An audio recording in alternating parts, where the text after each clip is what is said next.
Bonjour, je suis Jean-Luc Paris, responsable de la formation par apprentissage à Sigma Clermont.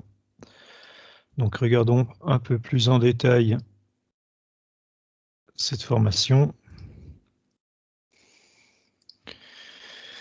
Donc cette formation s'appelle ingénieur spécialité mécanique et génie industriel par la voie de l'apprentissage. Il y a un seul cursus dans cette formation. Pour simplifier, dans ce cursus, 50% des enseignements seront relatifs au génie industriel et à la logistique, automatisation, amélioration continue, maintenance et logistique. 25% pour les matériaux et structures, résistance des matériaux, choix des structures, et 25% pour la conception mécanique.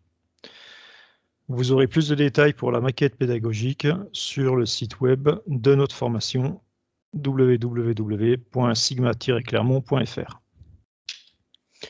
Donc ici, j'ai mis les logos de nos entreprises privilégiées.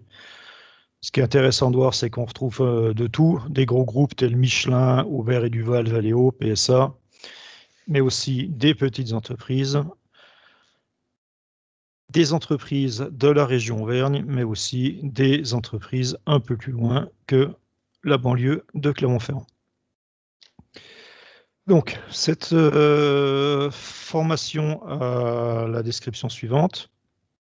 En entreprise, la formation se déroule sous la responsabilité d'un maître d'apprentissage qui, en étroite collaboration avec un enseignant de l'école, suit attentivement le parcours d'acquisition des compétences liées au diplôme préparé.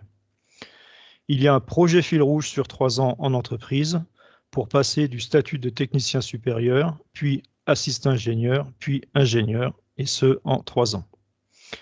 À l'école, les enseignements se font en groupe de 24 en TD et par groupe de 12 pour les TP machines. Ce sont des cours où il n'y a que des apprentis. Chaque apprenti se voit prêter un PC portable pour la durée de sa formation sur lequel sont installés les logiciels nécessaires. Ce qui est intéressant, c'est que ça fait une pédagogie très souple, un mix de CMTD et de TP durant le même créneau de 2 heures. C'est-à-dire on fait un quart d'heure de cours, un petit exercice, un quart d'heure de cours, un petit exercice. Les enseignements MISC, ce qui concerne tout ce qui est international et ressources humaines, sont similaires à ce qu'on trouve dans une école d'ingénieur classique, sauf pour la seconde langue qui devient optionnelle. Donc, dans la formation par la voie de l'apprentissage, il n'y a qu'une seule langue.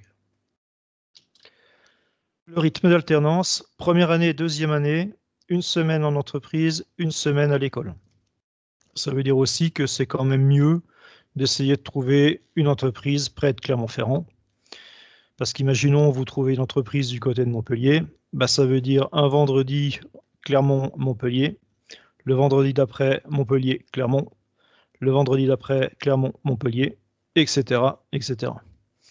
Alors ça se fait, il y en a qui l'ont déjà fait, mais au niveau coût de transport et fatigue, c'est quand même pas l'idéal. Troisième année, donc là l'année est partagée en deux.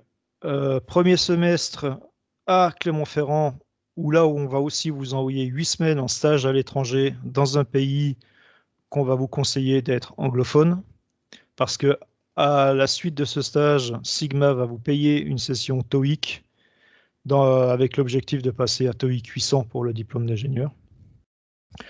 Le second semestre de cette année sera consacré à une période en entreprise où vous accomplirez pendant à peu près 6 mois un projet de niveau ingénieur. La rémunération, hein, après tout, on va parler de ça aussi. Donc, ça, c'est la grille minimale légale, alors minimale dans le sens où l'employeur peut vous payer plus.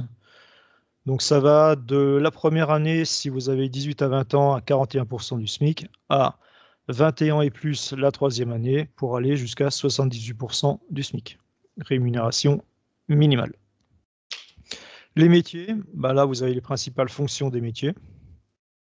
Ce qui est à noter, c'est que 100% des diplômés sont en activité moins de 2 mois après l'obtention du diplôme, qu'on a une répartition homogène entre PME, ETI et grands groupes. 47% des apprentis sont recrutés dans l'entreprise où ils ont effectué leur apprentissage, ce qui est normal, hein. L'entreprise a investi 3 ans dans un apprenti, et ben, une fois que l'apprenti est fermé, l'entreprise est formé, l'entreprise aime bien le garder. Le salaire brut annuel moyen hors prime est de 34 000 euros. Et ce qui est notable, c'est que c'est un petit peu supérieur aux ingénieurs en formation initiale. Probablement parce que les apprentis arrivent à valoriser 3 ans d'expérience en entreprise. Voilà, donc si vous avez des questions, eh ben, vous savez où nous trouver. Voilà, donc du coup, à bientôt et à vous de jouer.